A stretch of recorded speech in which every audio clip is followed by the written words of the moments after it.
If you had told me all those years ago, when I was in my early to mid-20s living in Japan, that I would one day have a YouTube channel and feel compelled enough to make my first review on the channel about the live-action One Piece, I would have laughed a hearty laugh and told you to just leave me alone. And yet, here we are. I'm 36 years old and beginning the long journey with this vibrant and fantastical universe. Not just a journey through the years of content that lie ahead of me, but also the long journey of dismantling over a decade of my own ignorance and learning to reignite the flame of passion that I had once thought lost to once again chase my dreams. I'm ashamed to admit it, but the main factor that kept me from enjoying One Piece for the longest time was purely the aesthetics. I shrugged off the recommendations of both Japanese teachers and students alike. However, the aesthetics of this live-action adaptation were among the first things about this show I found myself warming to. From the moment I saw the first teaser trailer, it was the costuming in particular that gave me the most skepticism as to whether or not the production could even pull off the transfer of design from anime to live action. Everyone looked at least passingly in the still frames and trailer quick cuts somewhat like their animated counterparts, but the real test would be how well the designs and by extension the essence of the characters hold up to scrutiny over the course of an hour-long runtime, let alone around 8 hours total.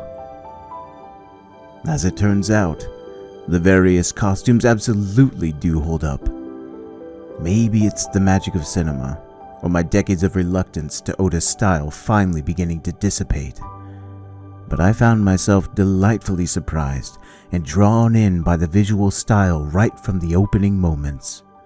Where I had once been pushed away by the wackier design elements of the manga and anime, the live action has seemingly had the opposite effect on me. I found myself pulled further into this universe with each and every character showing the world in a rich tapestry of color, shape, and style.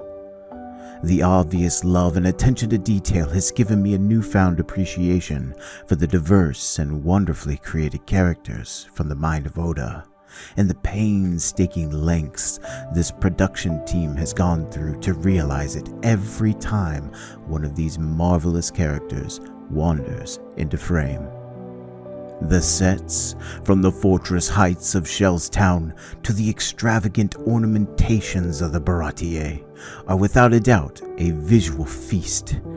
Intricate details and Easter eggs abound, playfully inviting the viewer along toward a nirvana of pure escapism.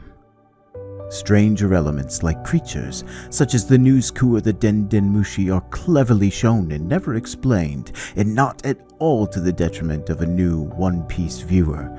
In fact, the world itself is embraced wholesale by this entire cast in their performances, that even the most fantastical things feel entirely commonplace and easy for the viewer to accept. Now, most of us who have been in a classroom doing any kind of creative writing are taught to show and not tell. The One Piece live action presents a fluid form of visual storytelling that brilliantly and cohesively show multiple story threads without ever becoming convoluted or contrived. But it is the masterful use of telling that ties the entire production together. It sounds counterintuitive when I just said that the great writing is the writer's use of showing and not telling. But the, and I use this word again, masterful moments of telling are what give anchor to the story's most emotionally charged moments.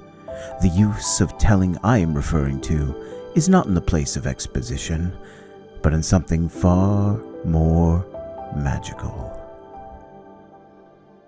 There is something, not unlike an invisible hand reaching out to place its comfort and support upon the viewer's shoulder, reminding us of the moral lessons of stories and fables of old. that whether by bravery to stand up for your beliefs, to relentlessly chase your dreams, to show restraint when wronged, the courage to defend others, to show unwavering loyalty to friends, to see beyond the surface, to provide kindness to strangers, and to personally sacrifice for the betterment of others. These lessons are timeless, resonating deep in our collective consciousness, telling us all that we can extol the virtues of these imaginative characters by deconstructing the barriers that we have so readily placed upon us.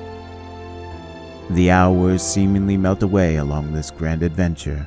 The final triumphant moments fade to credits, and there is a bittersweet realization that it is over too soon.